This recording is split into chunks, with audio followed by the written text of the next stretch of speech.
Hello, comrades, and welcome to your first video on history skills.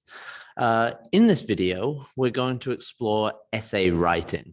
It is a skill that you are going to need. Well, it contains multiple skills that you are going to need to have a firm grasp on for SACs this year, for the end of year exam, and if you choose to study history or any other subject that it requires you to write essays in the future, then it'll be really useful for that as well.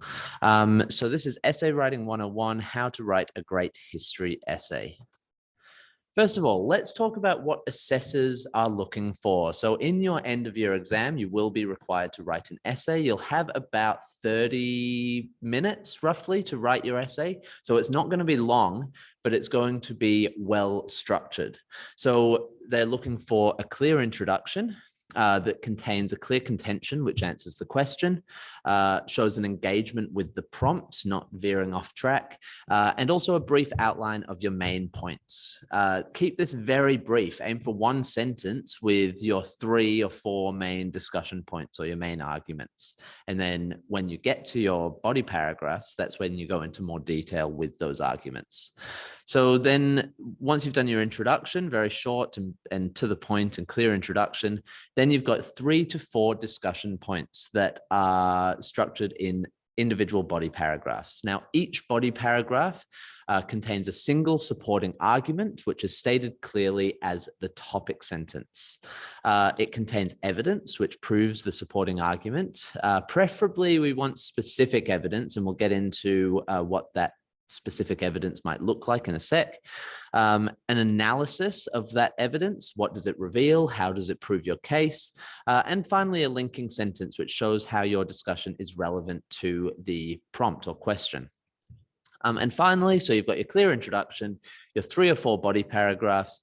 You want a clear conclusion, which restates your contention and gives a summary of your main points. This should be the shortest paragraph in the piece because it is just summing it all up.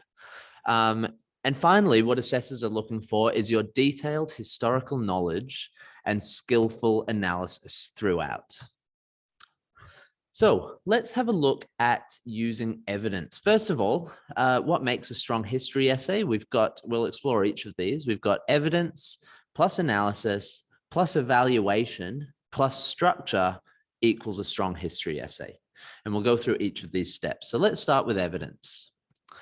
So strong historical writing uses precise and specific evidence about what happened in the past.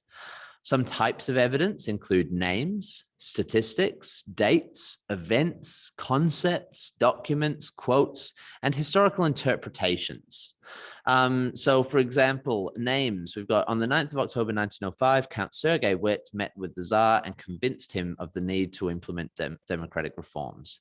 Now this includes a couple of different types of evidence. It includes a date, it includes a name, and also an event when Count Witt met with the Tsar. Statistics, 200 peaceful protesters were killed and 800 wounded in the Bloody Sunday massacre. If you can include specific statistics, that really highlights your historical knowledge. Dates, now often to make your writing as clear and concise as possible. The best way to include dates is with brackets. So the Russian military suffered humiliating defeats in the battles of Mukden, brackets February 1905, and Tsushima, brackets May 1905.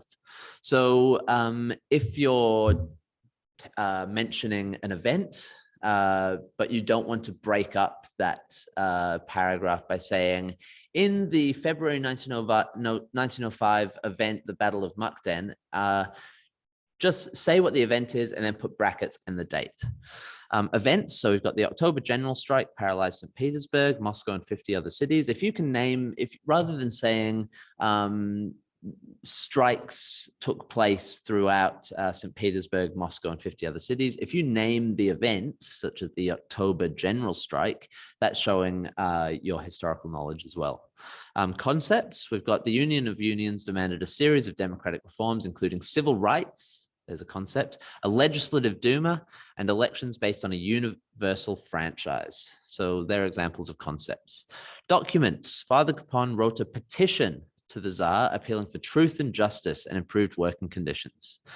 Quotes. Now, assessors love seeing quotes. They don't want to be full, multiple lines of quotes. That's just basically not your writing, and it's you just throwing in a quote for the sake of it. But if you can pinpoint the most relevant parts of a quote, that will show great historical knowledge. So here's an example. The Tsar rejected demands for a Duma, saying that I will never agree to the representative form of government, which I consider harmful.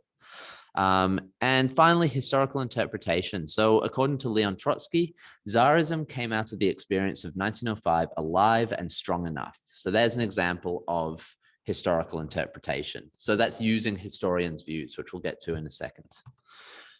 What to avoid? So we want to avoid generalizations, e.g. lots of Russian soldiers were killed. We want to know how many Russian soldiers were killed. You want to avoid unsupported assertions, such as everyone hated the Tsar. What proof do you have that everyone hated the Tsar? Not everyone hated the Tsar. The workers, peasants, and soldiers perhaps hated the Tsar, but what proof do you have of that? And finally, irrelevant information. So information that's outside the scope or time frame of the question. So you don't want to include, information about the Duma in an essay about the 1905 revolution, because the Duma hadn't existed. It didn't exist before the 1905 revolution. It existed after the 1905 revolution. Historians' views. So the focus of an essay is your argument, which must be supported by your evidence. We know that already. However, it is helpful to add strength to your argument by supplementing it with historians' views. Aim for one per supporting argument, about 3 or 4 total in the whole essay. And you can find these in your textbook, in some of the revision videos that I've made. Try and find some key quotes from historians about different events so that you can include some historians' views.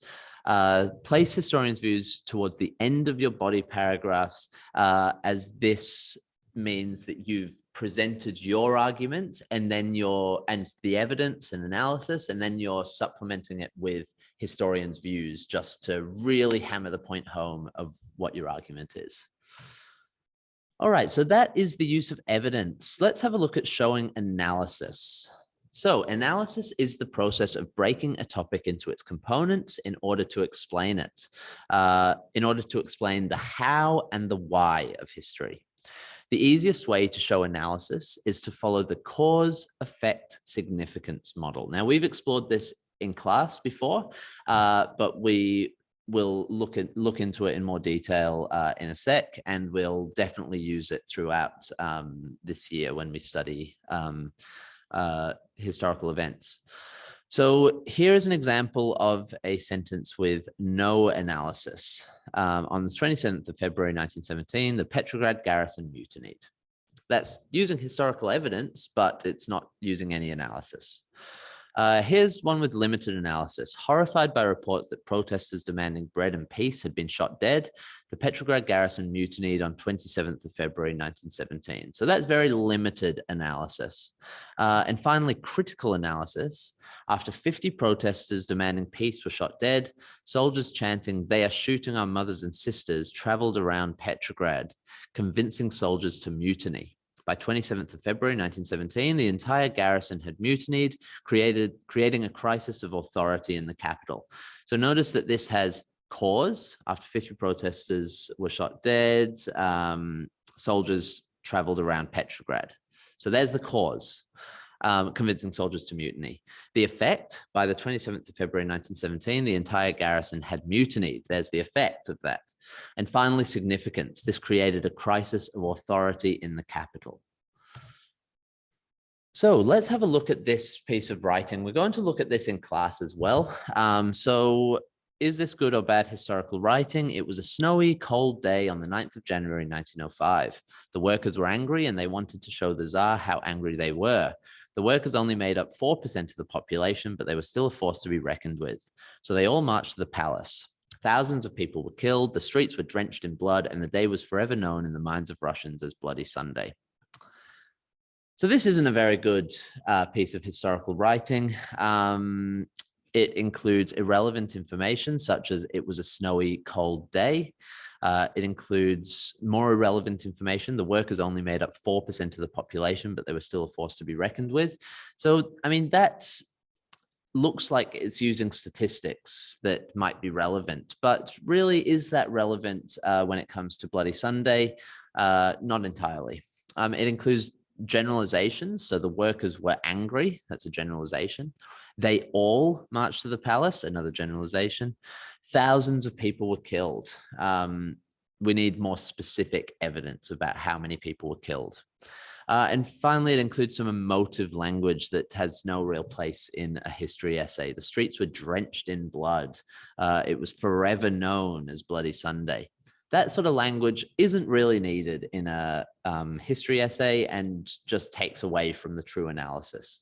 So it could be improved by including only relevant facts, including specific evidence, maintaining a critical tone, so not including this emotive tone, and offering focused analysis using cause, effect, significance.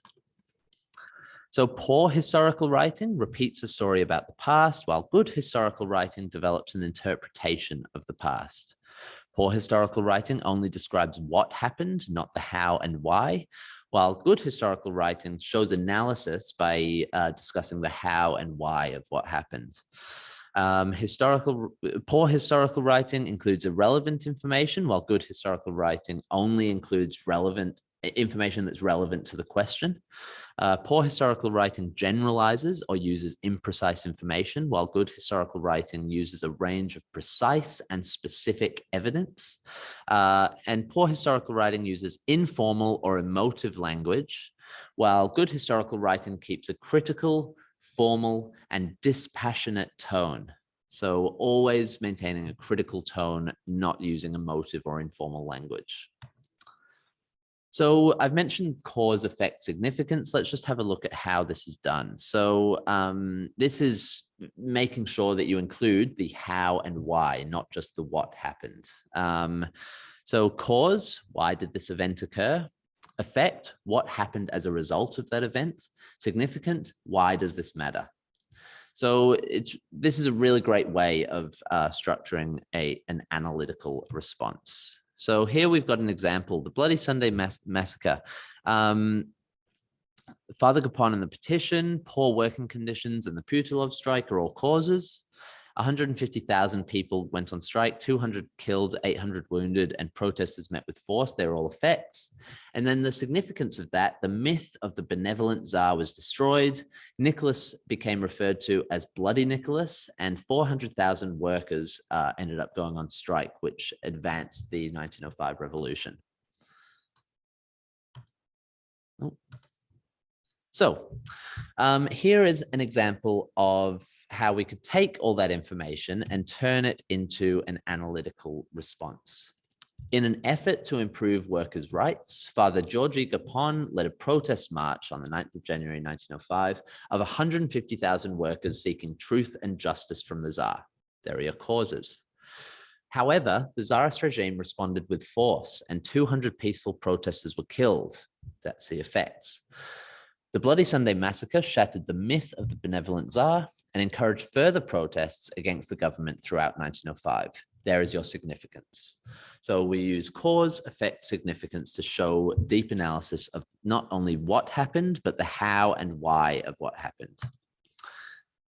This response also uses a range of evidence. We've got names such as Georgy Gapon, dates, 9th of January 1905, quotes, truth and justice. It's got statistics of how many workers were marching, how many were killed.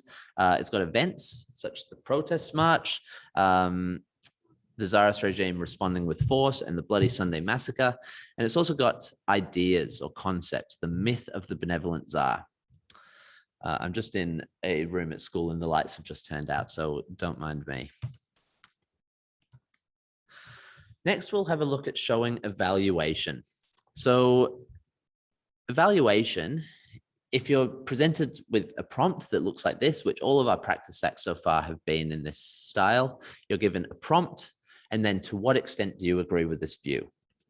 So showing evaluation means showing, do you completely agree? Do you completely disagree with the view? Or do you sit somewhere in the middle? So completely agree for this prompt. The prompt is, the Tsarist regime's unwillingness to reform was the principal cause of the 1905 revolution. To what extent do you agree? Completely agree, you might say, it is true that the regime's unwillingness to reform was the main cause of the revolution. Failure to address the poverty of workers and peasants was the root cause of workers' strikes and peasant uprisings in 1905. On the other hand, you might completely disagree, saying the regime's unwillingness to reform was of limited importance as a cause of 1905.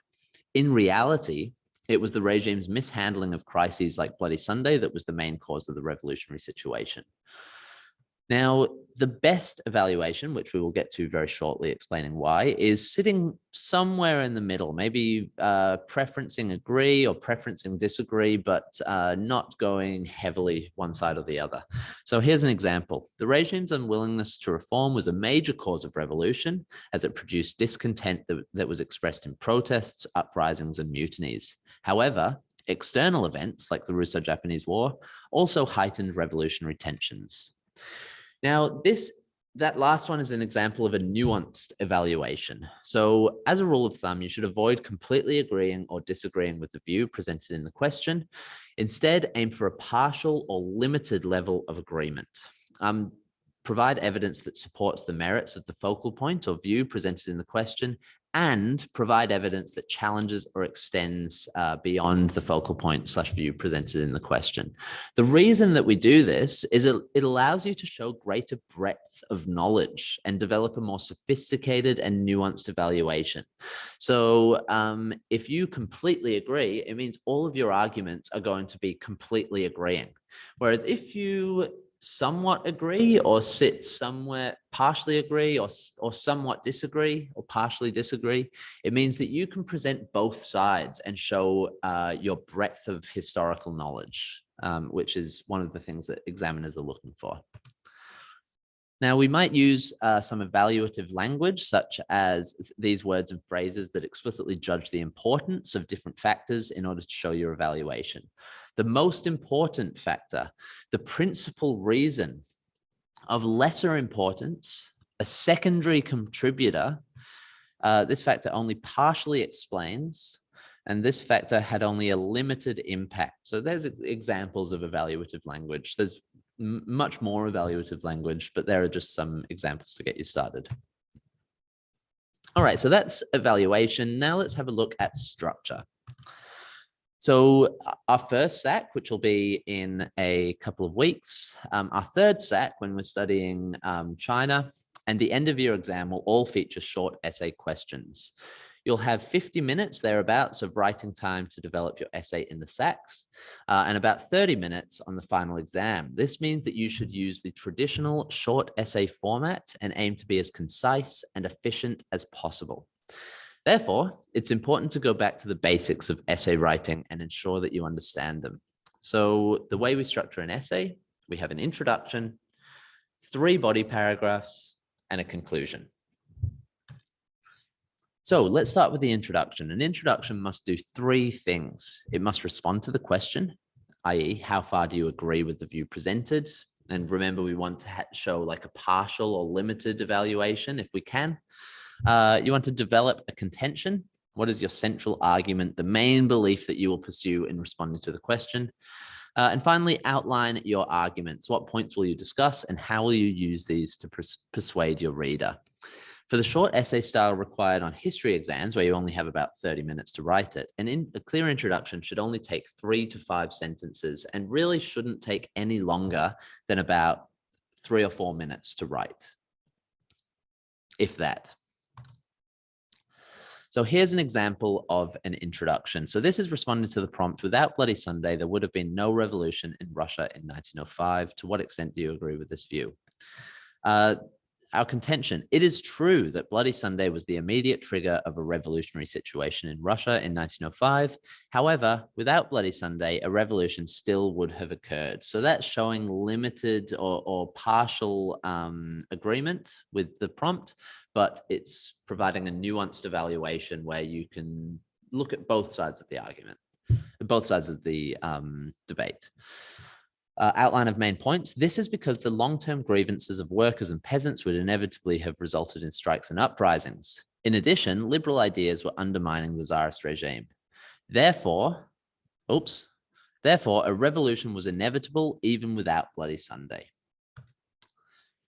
So that's your introduction. Let's have a look at writing essay body paragraphs. So the teal paragraph structure helps you construct clear, easy to understand body paragraphs.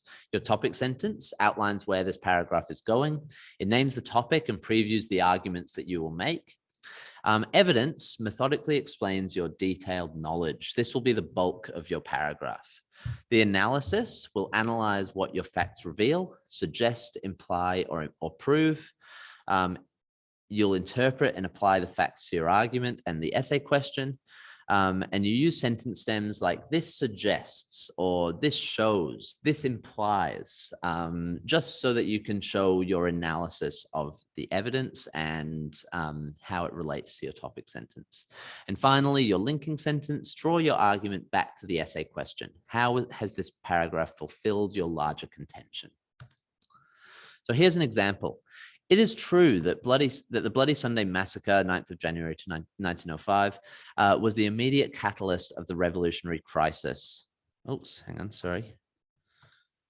Of the revolutionary crisis in 1905. Evidence. After 150,000 protesters converged on the Winter Palace demanding a Duma and workers' rights, police and Cossacks fired on the crowds, killing 200 and wounding 800. The shocking violence made many Russians lose faith in the benevolent Tsar, who they now saw as Bloody Nicholas.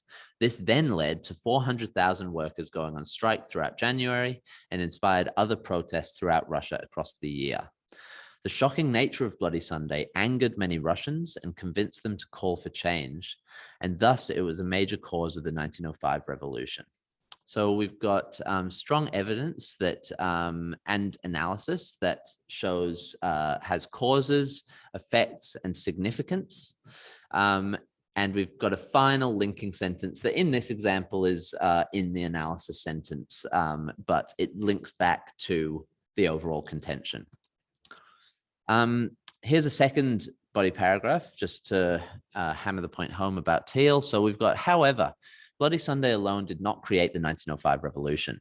A second major cause of the revolution in 1905 was the grievances of Russian peasants. There's your argument. Peasants felt cheated by the 1861 emancipation because it forced them to pay land redemption payments and to rent farmland from the gentry. Sergei Kravchinsky estimated that peasants had to pay 90% of the income on their own land in tax, forcing them to get other sources of income. The peasants wanted a fairer redistribution of farmland from the gentry, and in summer 1905, peasant rebellions broke out. 3,000 manors were destroyed, and the countryside was thrown into chaos. Therefore, peasant poverty was the root cause of revolution in the countryside, and the peasant rebellions of 1905 proved that Bloody Sunday alone was not a cause of revolution. So we've got our topic sentence, evidence, analysis, and linking sentence. Notice that the evidence are showing our historical knowledge. That makes up the bulk of our paragraphs. So the linking sentence, I just want to focus a little bit on this. The major challenge of essay writing is staying relevant and keeping everything you discuss on topic, so relating to the prompt. You should always then explicitly link every supporting argument back to the contention. Here's an example. The Tsar's order to shoot the protesters is clear evidence that his poor and unresponsive leadership directly inflamed revolutionary tensions and is therefore a significant cause of the Russian Revolution.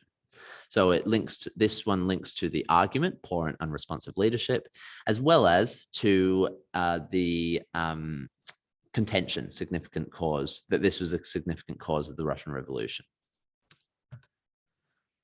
So we've looked at introductions, we looked at body paragraphs. Let's have a look at conclusions. Your conclusion covers the same content as your introduction. You should not introduce new arguments or anything like that. It restates the contention, summarizes discussion points, and returns to the prompt. Like I said, it introduces no new arguments. New evidence, it says here, is okay. So yeah, new evidence is okay, but only if it reinforces existing arguments. But really, I would avoid including any new information in your conclusion. Clarity is more important than originality, so don't afraid to be repetitive. Just make sure that you are being clear. And the trick to a powerful conclusion is end weighting. Place the boldest and strongest language at the end of your final sentence, just to hammer the point home of what your contention was. So there are multiple ways that we can structure essays. We can use a chronological analysis where we describe key developments in order. This is the easiest and most straightforward form of analysis, but be careful not to fall into the trap of just telling a story. That's not what a good history essay is. Another way is a balance sheet where you weigh out the pros and cons against one another. This is good for showing considered evaluation, and it has a moderate difficulty. And from the essays that I've seen so far, this is what most people are doing. And finally, we've got a thematic analysis, looking at themes. This is the best format for showing complex and original analysis. It requires the most planning and practice, and it's not suited to all essay questions. So bear that in mind. So let's look at each of these individually. So we're going to use the sample essay question. How significant was the leadership of Tsar Nicholas II as a cause of the Russian Revolution? So keep that in mind as we go through each form of essay structure. So a chronological analysis, looking at the contention by analyzing the Tsar's actions over time, we can see a pattern of actions that show here's a significant cause of the revolution. So that is looking at it chronologically. So argument one is the 1905 revolution. The Tsar's failure to address growing protests inflamed tensions in 1905. Argument two, the Tsar broke his promises of reform, creating more discontent with the Dumas. So that's the next step in the chronology. And argument three, the Tsar's poor leadership during World War I exposed the weakness of the government. So we're doing our analysis chronologically. A balance sheet. The answer to this question lies in balancing the Tsar's role against other contributors to the revolution. So basically saying, yes, he was significant, but there are other contributors. So argument one is positive. Here is evidence supporting the idea that the Tsar is a significant cause. Argument two, you provide more evidence. And argument three, giving the flip side. Here is evidence that challenges the idea that the Tsar is the only significant cause. And finally, a thematic analysis. So the answer to this question lies in a range of factors. Argument one, we might focus on the theme of poor leadership. So here's how leadership caused the revolution. Argument two, we might focus on the theme of a pressure for reform. Here's how demands for reform caused the revolution. And argument three, we look at systemic weakness. So here's how weak government caused the revolution. So considering different themes in answering the question.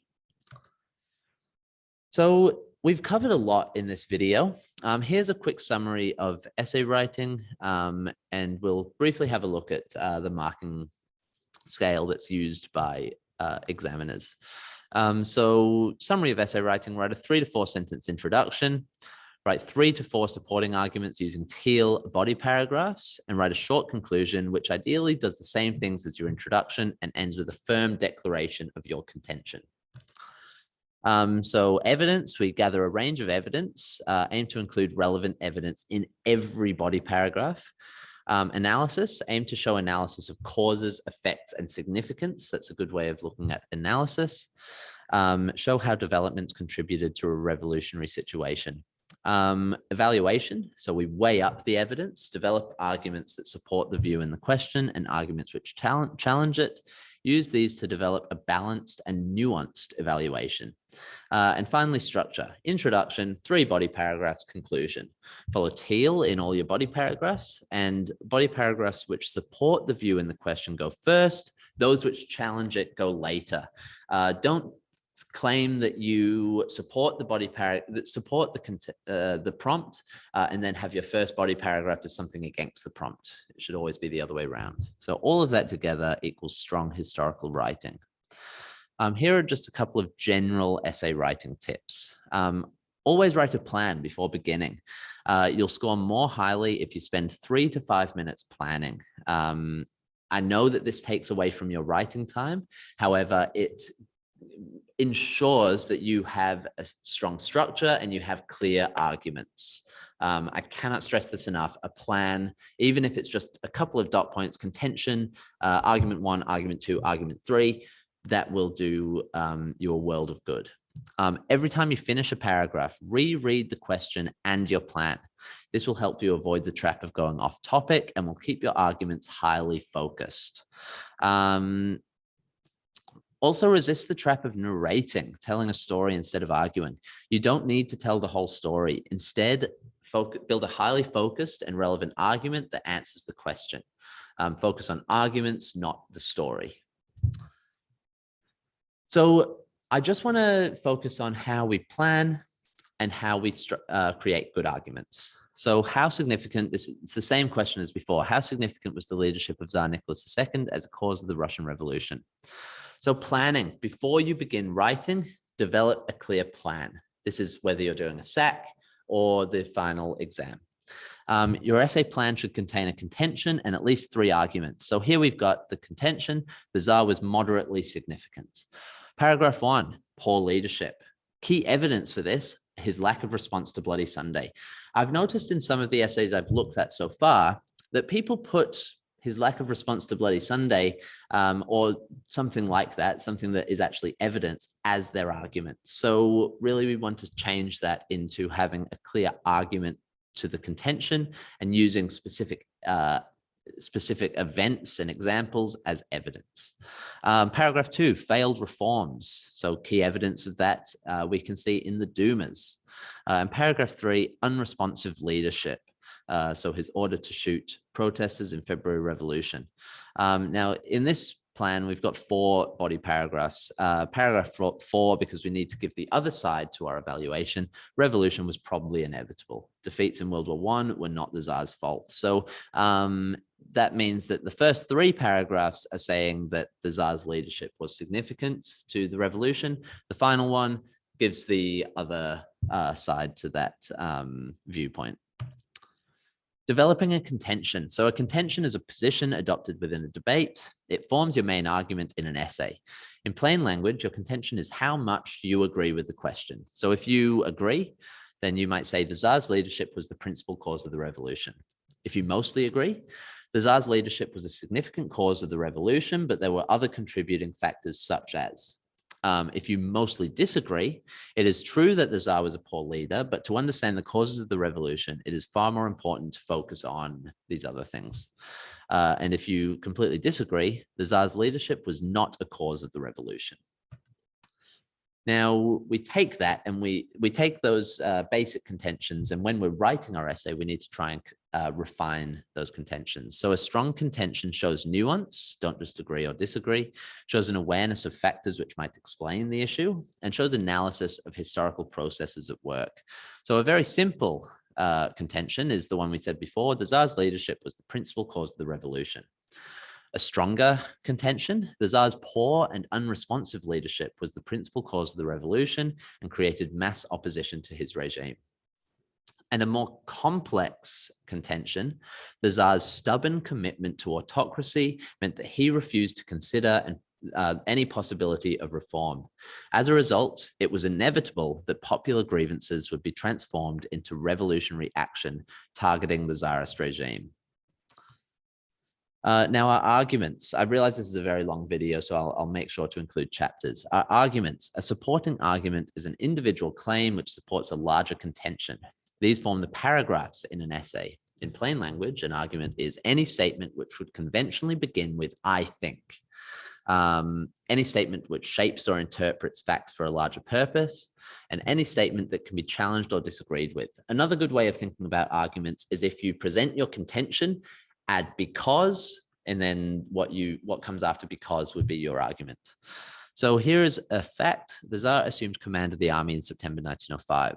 If we convert that into an argument, by assuming command of the army, the Tsar came to appear personally responsible for the defeats that the army suffered in 1915 and 1916, further diminishing his prestige. Another fact, 50 protesters were shot dead in Petrograd in February 1917. Turn that into an argument. The order to shoot protesters revealed how out of touch the Tsar was with the unfolding crisis. After 50 protesters were shot dead, this triggered mutinies in the Petrograd garrison. So let's briefly, this is the last two slides, I promise. This is the marking scheme that assessors use. So a very high, very sophisticated essay is a response which shows an outstanding level of knowledge and skill. The essay is well structured, highly coherent, and shows originality of thinking.